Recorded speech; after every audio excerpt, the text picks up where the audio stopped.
Welcome to my channel. This is Magic Storytime Audiobooks, where stories come alive. Don't forget to like, comment, and subscribe to join the adventure. Chapter 11. "Come in," says the woman, and I did. She says, "Take a cheer."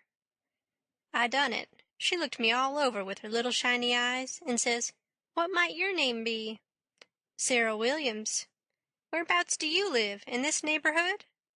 "No'm, in Hookerville, 7 mile below. I've walked all the way and I'm all tired out." "Hungry too, I reckon. I'll find you something." "No'm, I ain't hungry. I was so hungry I had to stop 2 miles below here at a farm, so I ain't hungry no more. It's what makes me so late. My mother's down sick and out of money and everything, and I come to tell my Uncle Abner Moore. He lives at the upper end of the town, she says. I hain't ever been here before. Do you know him?" "No, but I don't know everybody yet. I haven't lived here quite 2 weeks. It's a considerable ways to the upper end of the town. You better stay here all night. Take off your bonnet." "No," I says, "I'll rest a while, I reckon, and go on. I ain't afeard of the dark." She said she wouldn't let me go by myself, but her husband would be in by and by, maybe in an hour and a half, and she'd send him along with me.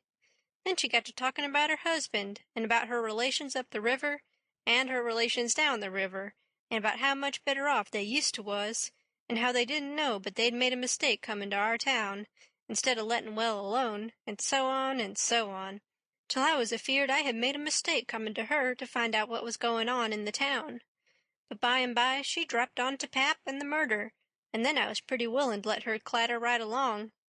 She told about me and Tom Sawyer finding the $6,000, only she got it 10, and all about Pap and what a hard lot he was, and what a hard lot I was, and at last she got down to where I was murdered. I says, "Who done it? We've heard considerable about these goings-on down in Hookerville, but we don't know who 'twas that killed Huck Finn." "Well, I reckon there's a right smart chance of people here that'd like to know who killed him. Some think old Finn done it himself." "No, is that so?" "Most everybody thought it at first. He'll never know how nigh he came to getting lynched, but before night they changed around and judged it was done by a runaway nigger named Jim." "Why, I stopped. I reckoned I better keep still. She run on and never noticed I had put in at all. "The nigger run off the very night Huck Finn was killed, so there's a reward out for him, $300, and there's a reward out for old Finn, too, $200. You see, he came to town the morning after the murder and told about it, and was out with them on the ferry boat hunt, and right away after he up and left. Before night they wanted to lynch him, but he was gone, you see. Well, next day they found out the nigger was gone. They found out he hadn't been seen since 10 o'clock the night the murder was done. So then they put it on him, you see, and while they was full of it, next day back comes old Finn, and went boo-hooing to Judge Thatcher to get money to hunt for the nigger all over Illinois with. The judge gave him some, and that evening he got drunk and was around till after midnight with a couple of mighty hard-looking strangers, and then went off with them. Well, he hain't come back since, and they hain't looking for him back till this thing blows over a little, for people thinks now that he killed his boy and fixed things so folks would think robbers done it, and then he'd get Huck's money without having to bother a long time with a lawsuit. People do say he weren't any too good to do it. Oh, he's sly, I reckon. If he don't come back for a year, he'll be all right. You can't prove anything on him, you know. Everything will be quieted down then, and he'll walk in Huck's money as easy as nothing." "Yes, I reckon so, ma'am. I don't see nothing in the way of it." "Has everybody quit thinking the nigger done it?" "Oh, no, not everybody. A good many thinks he done it. But they'll get the nigger pretty soon now, and maybe they can scare it out of him." "Why, are they after him yet?" "Well, you're innocent, ain't you? Does $300 lay around every day for people to pick up? Some folks think the nigger ain't far from here. I'm one of them, but I hain't talked it around. A few days ago I was talking with an old couple that lives next door in the log shanty, and they happened to say hardly anybody ever goes to that island over yonder that they call Jackson's Island. 'Don't anybody live there?' says I. 'No, nobody,' they says. I didn't say any more, but I done some thinking. I was pretty near certain I'd seen smoke over there about the head of the island a day or two before that. So I says to myself, like as not that nigger's hiding over there. Anyway, says I, it's worth the trouble to give the place a hunt. I hain't seen any smoke since, so I reckon maybe he's gone, if it was him. But my husband's going over to see, him and another man. He was gone up the river, but he got back today, and I told him as soon as he got here 2 hours ago. I had got so uneasy I couldn't set still. I had to do something with my hands, so I took up a needle off of the table and went to threading it. My hands shook, and I was making a bad job of it. When the woman stopped talking, I looked up, and she was looking at me pretty curious and smiling a little. I put down the needle and thread and let on to be interested, and I was, too, and says, $300 is a power of money. I wish my mother could get it. Is your husband going over there tonight? Oh, yes, he went uptown with the man I was telling you of, to get a boat and see if they could borrow another gun. They'll go over after midnight. Couldn't they see better if they was to wait till daytime? Yes, and couldn't the nigger see better, too? After midnight he'll likely be asleep, and they can slip around the woods and hunt up his campfire all the better for the dark, if he's got one. I didn't think of that. The woman kept looking at me pretty curious, and I didn't feel a bit comfortable. Pretty soon she says, "What did you say your name was, honey?" Mary Williams.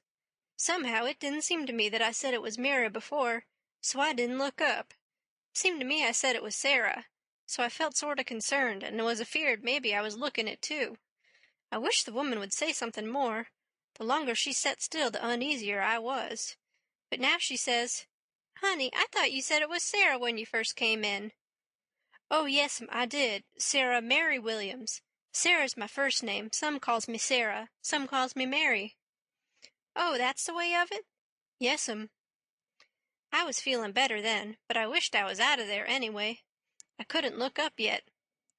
Well, the woman fell to talking about how hard times was, and how poor they had to live, and how the rats was as free as if they owned the place, and so forth and so on, and then I got easy again. She was right about the rats. You'd see one stick his nose out of a hole in the corner every little while. She said she had to have things handy to throw at them when she was alone, or they wouldn't give her no peace.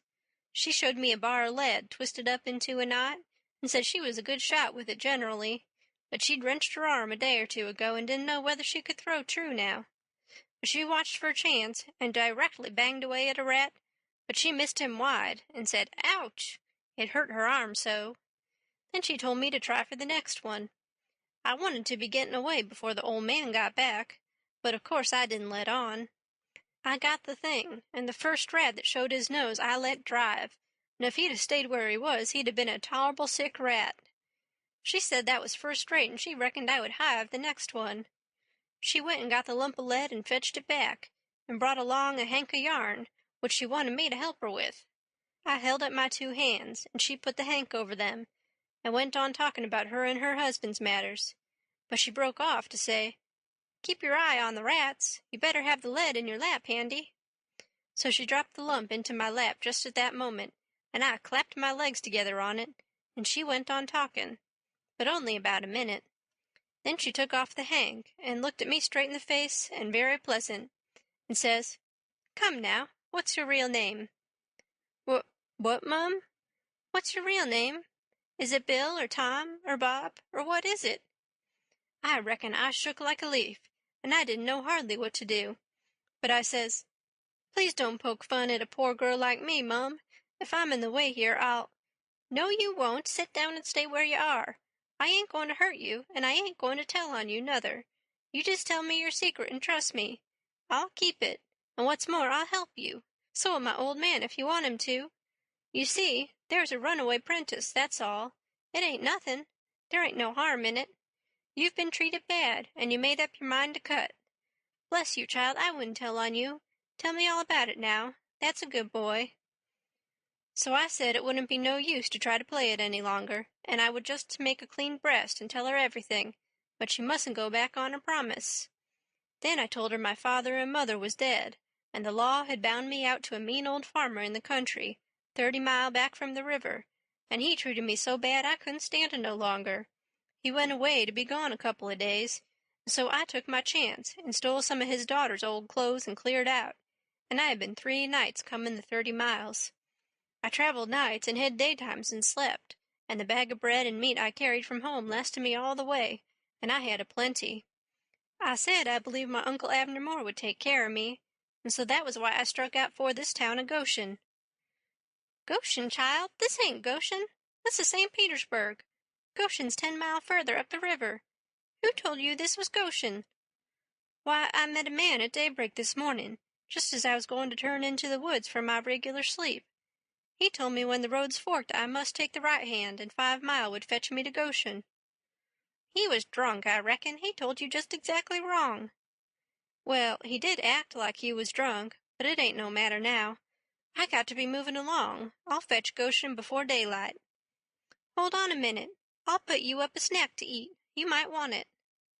So she put me up a snack and says, Say, when a cow's laying down, which end of her gets up first? Answer up prompt now. Don't stop to study over it. Which end gets up first? The hind end, Mum. Well then, a horse? The forward end, Mum. Which side of a tree does the moss grow on? North side. If 15 cows is browsing on a hillside, how many of them eats with their heads pointing in the same direction? The whole 15, Mum. Well, I reckon you have lived in the country. I thought maybe you was trying to hocus me again. What's your real name, now? George Peters, Mum. Well, try to remember it, George. Don't forget and tell me it's Alexander before you go, and then get out by saying it's George Alexander when I catch you. And don't go about women in that old calico. You do a girl tolerable poor, but you might fool men, maybe. Bless you, child. When you set out to thread a needle, don't hold the thread still and fetch the needle up to it. Hold the needle still and poke the thread at it. That's the way a woman most always does it, but a man always does it the other way. When you throw at a rat or anything, hitch yourself up a tiptoe, and fetch your hand up over your head as awkward as you can, and miss your rat about 6 or 7 foot. Throw stiff-armed from the shoulder, like there was a pivot there for it to turn on, like a girl, not from the wrist and elbow with your arm out to one side like a boy. And mind you, when a girl tries to catch anything in her lap, she throws her knees apart. She don't clap them together, the way you did when you catched the lump of lead. Why, I spotted you for a boy when you was threading the needle, and I contrived the other things just to make certain. Now, trot along to your uncle, Sarah Mary Williams George Alexander Peters, and if you get into trouble, you send word to Mrs. Judith Loftus, which is me, and I'll do what I can to get you out of it. Keep the river road all the way, and next time you tramp, take shoes and socks with you. The river road's a rocky one, and your feet'll be in a condition when you get to Goshen, I reckon. I went up the bank about 50 yards, and then I doubled on my tracks and slipped back to where my canoe was, a good piece below the house. I jumped in and was off in a hurry. I went upstream far enough to make the head of the island, and then started across. I took off the sunbonnet, for I didn't want no blinders on then. When I was about the middle, I heard the clock begin to strike, so I stops and listens. The sound come faint over the water, but clear. 11.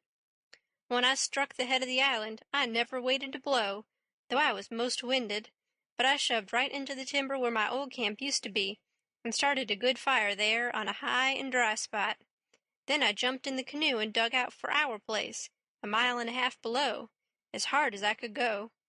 I landed and slopped through the timber and up the ridge and into the cavern. There Jim laid, sound asleep on the ground. I roused him out and says, "Get up and hump yourself, Jim. There ain't a minute to lose. They're after us." Jim never asked no questions. He never said a word, but the way he worked for the next half an hour showed about how he was scared.